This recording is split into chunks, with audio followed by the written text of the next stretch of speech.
Bismillahirrahmanirrahim. Assalamualaikum warahmatullahi wabarakatuh. Apa kabar anak-anak ustazah, siswa-siswi kelas 3A SDIT Harunia?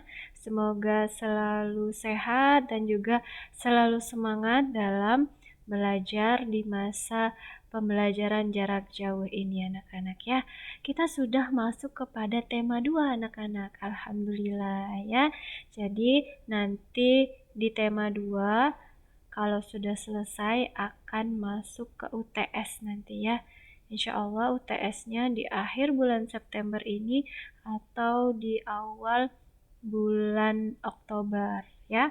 Jadi selalu belajar di rumah dengan buku tematiknya. Tema 2 yaitu khususnya di subtema 1, manfaat tumbuhan bagi manusia. Pembelajaran 1 dan 2. Membaca dongeng. Nah, tema kita di tema 2 ini adalah tentang dongeng. Dongeng adalah cerita khayalan atau cerita yang tidak benar-benar terjadi. Dongeng ini biasanya bersifat menghibur dan mengandung nilai pendidikan. Dongeng juga memiliki alur cerita yang sederhana anak-anak ya. Alur adalah rangkaian peristiwa dalam ceritanya. Jadi ada alur maju. Alur maju itu cerita dari awal runtut sampai akhir. Nah, itu contohnya seperti itu. Sekarang ayo kita mencoba membaca dongeng tentang si pohon pepaya dan ubi. Dahulu kala, pohon pepaya dan ubi adalah sahabat yang saling menyayangi. Mereka berdua selalu tumbuh berdampingan. Mereka berdua hampir mempunyai kemiripan yang sama, meskipun berbeda bentuk dilihat dari batang dan daunnya. Batang pohon pepaya lumayan besar dan menjulang, sedangkan batang pohon ubi kecil dan merambat. Daun pepaya lebar, sedangkan daun ubi kecil. Suatu ketika datang musim kemarau yang panjang. Tanah mulai menjadi kering dan tandus. Meskipun demikian, pohon pepaya dan pohon ubi tetap bertahan. Mereka hanya minum air embun yang datang di pagi hari. Pada suatu waktu, datanglah seekor burung elang. Ia hinggap di sebuah pohon dan berkata, "Wahai pohon pepaya, aku lihat tumbuh-tumbuhan lain satu persatu layu dan daunnya berguguran. Mengapa kamu dan ubi masih tampak segar?" Lalu si pohon pepaya menjawab, "Aku dan sahabatku ubi sangat menyukai tempat ini. Banyak tersimpan kenangan suka dan duka yang telah kami lalui di tempat ini." Elang berkata, "Aku sangat kagum dengan persahabatan kalian. Meskipun kemarau melanda tempat ini, tetapi kalian tetap bertahan dan menghargai tempat ini. Persahabatan bagi kami adalah hal terindah," ujar ubi. "Baiklah, aku pamit pergi menuju tempat sumber air ya," ujar elang. "Iya, hati-hati di perjalanan, elang," kata pohon pepaya dan ubi. Si burung elang mengepakkan sayapnya. Ia terbang meninggalkan si pohon pepaya dan ubi. Kemudian pohon pepaya berkata ke sahabatnya itu, "Wahai temanku ubi, hari ini kau terlihat sangat lelah. Apakah kamu baik-baik saja?" Ubi menjawab, "Tidak apa-apa temanku pepaya, aku masih dapat bertahan meski terasa haus." Pepaya berkata, Aku akan menjatuhkan buahku yang masak dan memecahkannya di atas tanah untuk kau minum airnya. Kemudian si pepaya menjatuhkan buah terakhirnya yang masak lalu memecahkannya hingga mencair. Terima kasih atas budi baikmu, pepaya sahabatku, ujar si ubi. Pepaya berkata, sama-sama temanku, aku juga berterima kasih karena akarmu selalu mengikat erat akarku saat angin kencang mencoba menjatuhkan aku.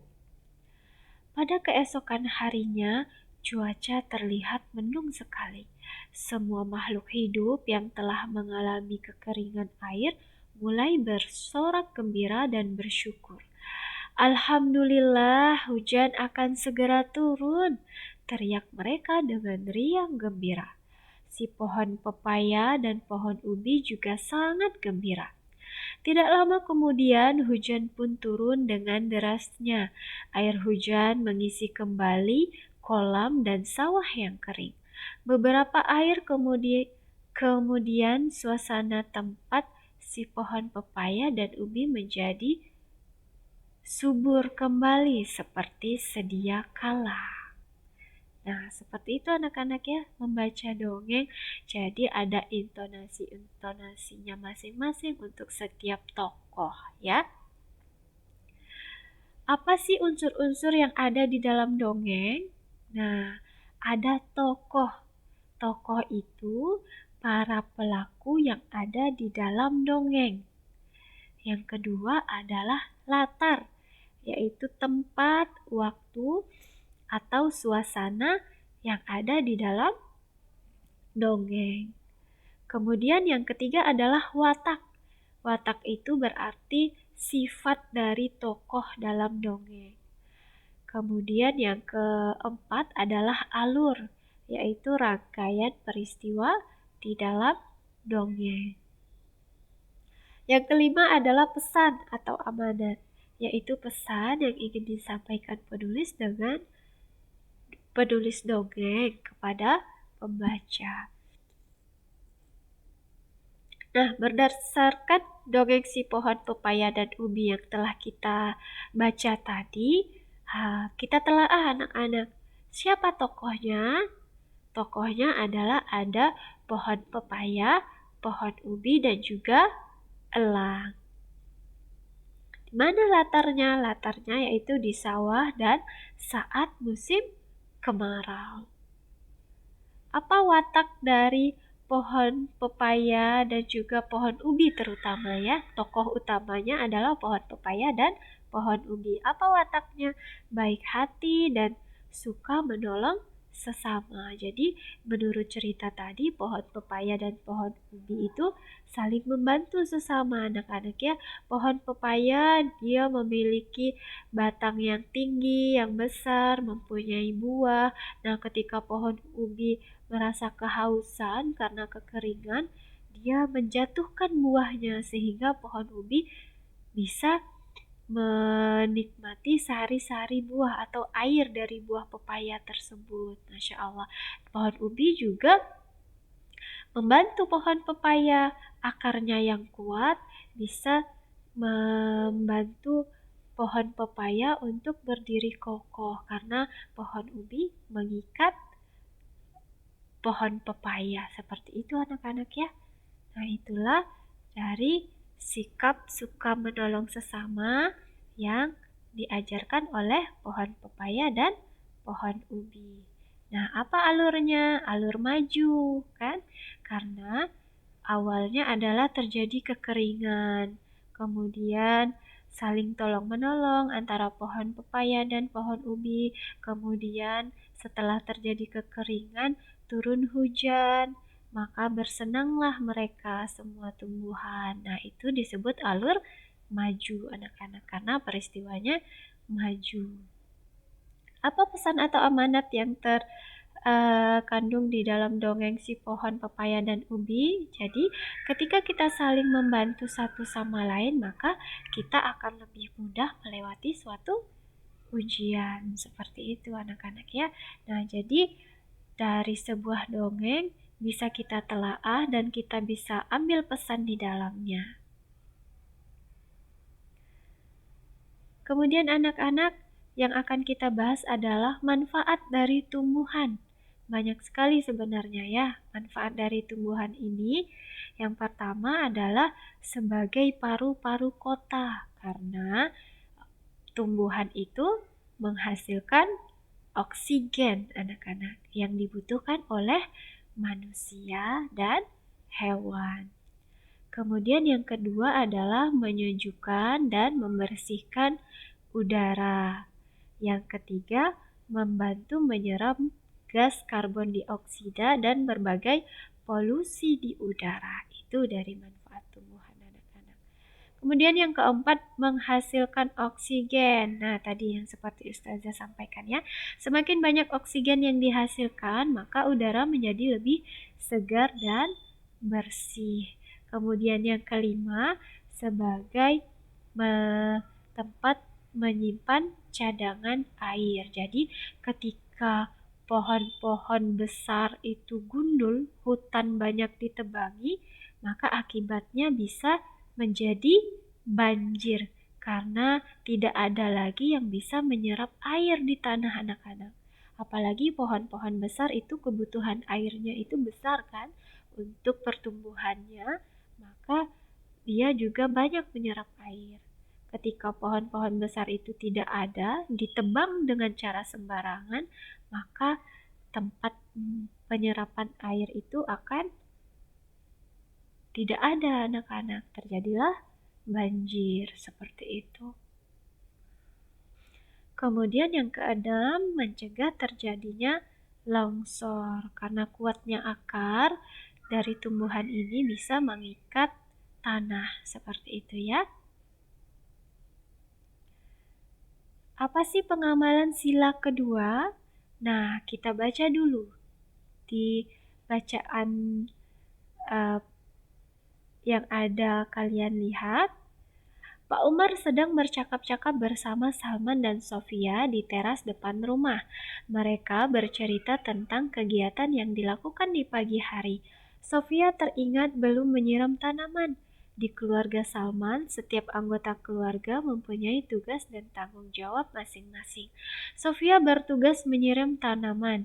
Salman bertugas menyapu halaman. Said membantu membuang sampah tanaman. Tugas ayah melindungi anggota keluarga dan mencari nafkah. Ibu merawat anak-anak dan mengurus rumah tangga. Semua melaksanakan tugas dan kewajibannya masing-masing. Nah, melaksanakan tugas dan kewajiban di dalam anggota keluarga ini merupakan pengamalan sila kedua dari Pancasila, yaitu kemanusiaan yang adil dan beradab. Jadi makna sila kedua adalah manusia itu memiliki hak dan kewajiban yang sama.